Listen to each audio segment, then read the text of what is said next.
बा पानी हम न होइले राजा शैम्पू से आवा करे भातार टेम्पू से एगो कह दिया कि बानी परेशान हम तो आरा से आवा करे राजा घर पारा से एगो कहू सकते वो 20 दिया एगो कह दे कि बानी परेशान हमारा से तो भातार है पारा से एगो कह दे कि देह को मकोले बानी लाइसिल से तो भातार है साइकिल से बहुत कह दिया भाई का कह दिया अरे किदे है हमार छिलाई बोले पकड़ी से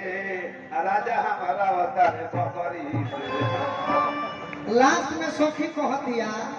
कि घरे वाला झगड़ा देखी कोनो गीत के मैंने नहीं कि घरे वाला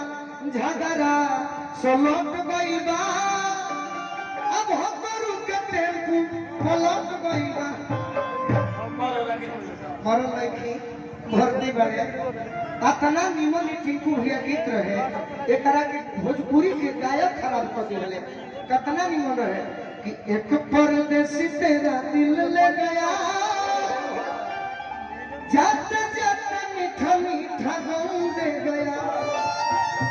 निमन हो पार हो गई काजल हमार जान ले गई इहो निमन बा एकरा पहले कहाई बा कि बिन सजनी के जीवन अच्छा नहीं लगता